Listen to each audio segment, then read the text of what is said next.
Hi, I'm Zachary Farnell. Thank you for joining me for another edition of your Timberlane Weather Update. This time, the penultimate edition of your Timberlane Weather Update. Next week, we'll be looking at a regularly scheduled broadcast, and shortly after that, I hope to get a summer long-range forecast to look at what we might see as school gets out and before we get back into school next September. Well, in the meantime, we are seeing a beautiful pattern set up, and I'm telling you, this is the week to go outside. If you're looking for not too hot but not too cold with no rain, this is exactly when we're going to get it right now. Yesterday's temperatures, this is Wednesday across the coastal section of New England before the clouds and rain really started to move in.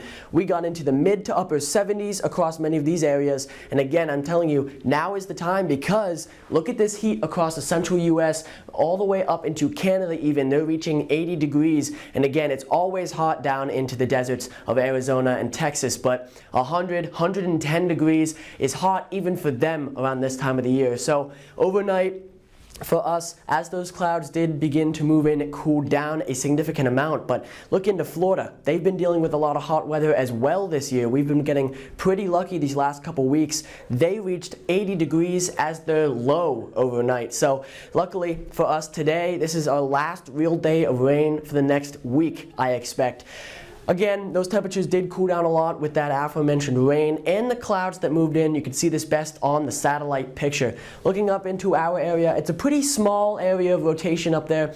That little circulation with that low pressure system bringing in a lot of clouds, some rain, blotting out the sun and dropping our temperatures overall. However, by the time we reach tomorrow, this is Friday's fronts map, look at that, no low pressure system anywhere to be seen. One small front all the way down into Florida, and otherwise the entire eastern United States is basking in the sun and the warmth. This high pressure system keeping away any chance of rain for us continuing into Saturday.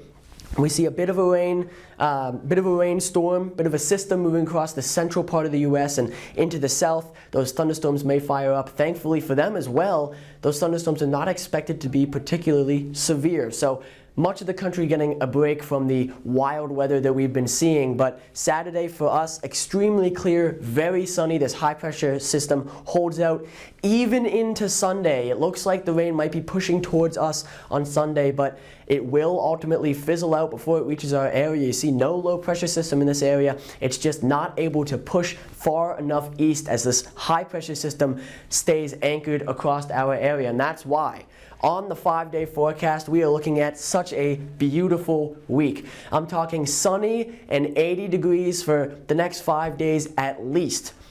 So again, I mean, I can list out every single day for you, but read them out right there. 75, 80, 80, 80, 75 again. And much of those days will be filled with sunshine, a little bit of partly cloudiness as we get in towards the late weekend into early next week. But on the extended forecast, you can see it warms up again next middle time of next week, But as we get in towards graduation next Saturday, we will be having to look out for the potential chance of a rain shower or two. Our best chance is on Friday and Sunday, so we bookend graduation with a chance of rain showers. But hopefully, as we get out towards next Thursday, we will be able to break down that graduation forecast for you best as we are Timberlane's weather forecast team. Thank you very much for joining me. I'm Zachary Farnell. As we wrap up into June, we're looking at a beautiful week. I'm going to repeat this one last time. This is a wonderful week that I expect we will not be seeing much after this. The heat is going to come pouring in eventually, and for now, I say we bask in the warmth while we have it and begin to enjoy our summer break starting late next week, as crazy it is to say. Thank you very much for joining me. Once again, I'm Zachary Farnell, signing off.